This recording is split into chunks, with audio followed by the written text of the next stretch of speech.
When you do this breath, you have to demonstrate a will that's greater than any program.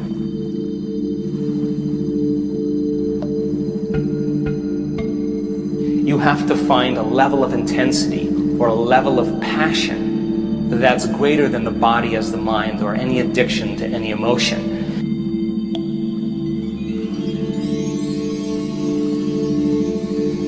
You have to be inspired, inspiration, the movement of energy.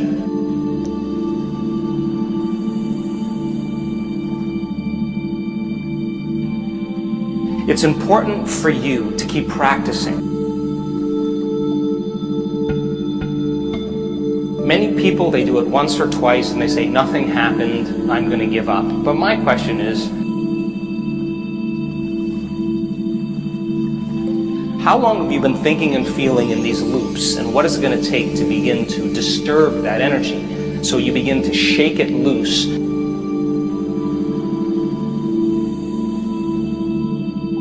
And once it shakes loose and that sympathetic nervous system switches on, it's a moving freight train, it's a moving locomotive. Because once this energy starts to move, and a movement of that energy, once it reaches the brain, is going to create a positive charge in the head, and a negative charge at the base of the spine. And once it reaches the brain, now you're going to have an invisible electromagnetic field surrounding your body. And now your body is a magnet, and now you've liberated that energy that's been stored in there. That creative energy is now liberated for you to begin to create a new life, to heal your body, to have a mystical experience, whatever your desire is. So be kind to yourself and practice it methodically and slowly. And if you keep practicing it, just like any skill, it'll get easier and easier. Good luck.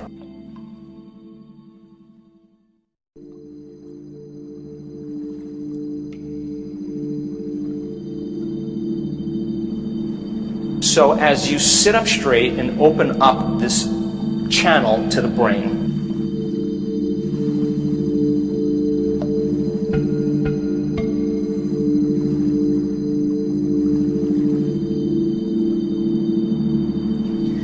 in one slow, steady breath, as you inhale, you're going to lift those muscles, perineum, front and back, up at the same time.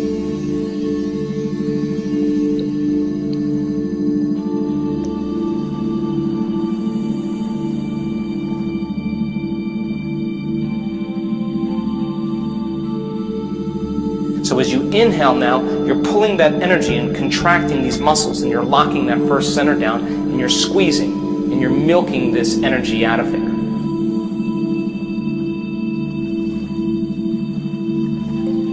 So it goes first center, then you follow your breath into the second center, and as you follow your breath into the second center, now you lock this one down. And the way you lock it down is you pull in your belly button close to your spine. You pull it in.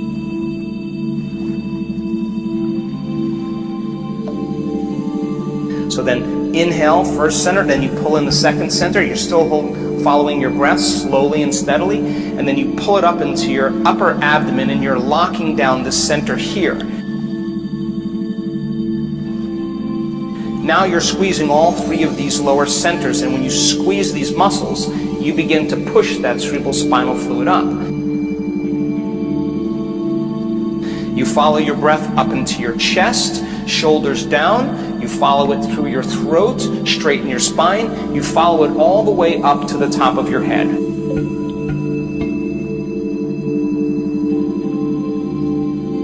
Now where you place your attention is where you place your energy. So you want that energy to move right to the top of your head.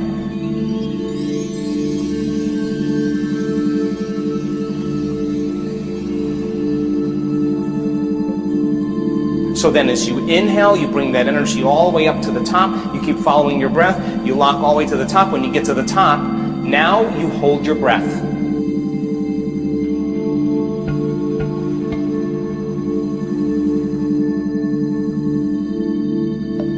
And when you hold your breath, you contract those intrinsic muscles.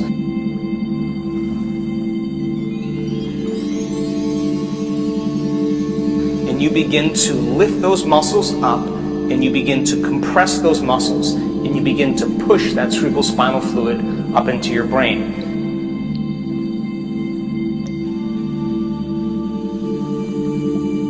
So then, why do I ask you to inhale and hold your breath? Now, this isn't inhaling and turning purple and pushing. If you're doing that, you're doing it wrong.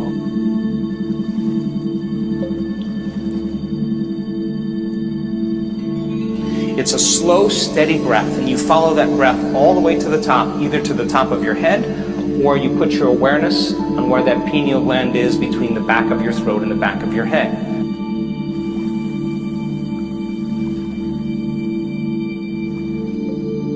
Now, when you inhale, that inhalation is very slow and very steady. It's not a big inhalation and pushing.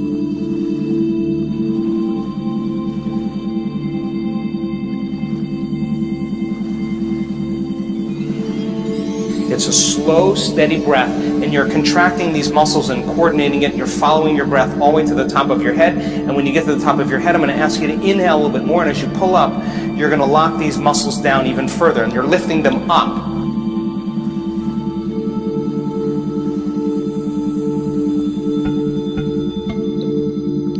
Once you lift them up and you have your attention either on the top of your head or the space that your pineal gland occupies in space, I'm going to ask you to lock those muscles down and pump, squeeze, or push. And I want you to push that fluid up into your brain by squeezing the muscles.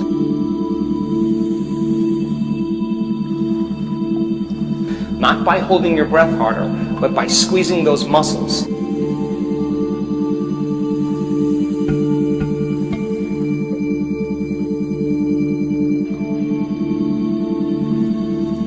And I want you to begin to pump that fluid and begin to compress up against your pineal gland.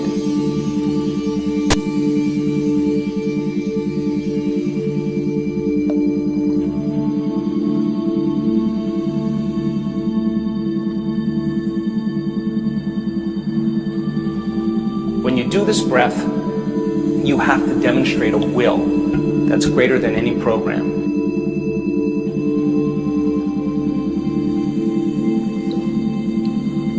You have to find a level of intensity or a level of passion that's greater than the body as the mind or any addiction to any emotion.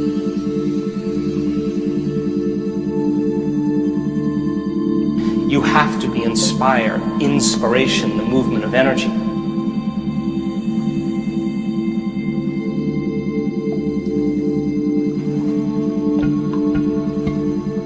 Don't be afraid of it. Just surrender into it.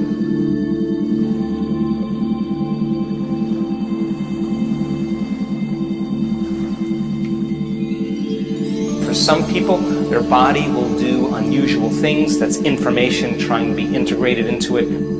Don't be afraid of it. Just surrender into it.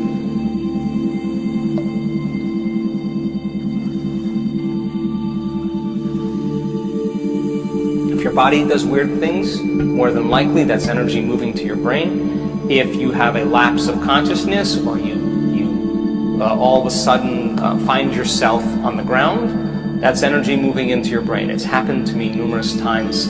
It's a sign that you're getting close or at least doing it correctly. Now, where you place your attention is where you place your energy. So you want that energy to move right to the top of your head.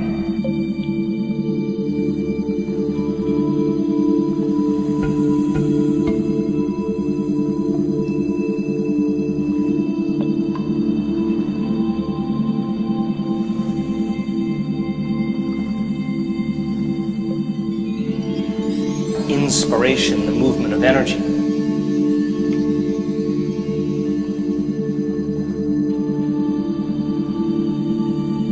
You have to find a level of intensity or a level of passion that's greater than the body as the mind or any addiction to any emotion.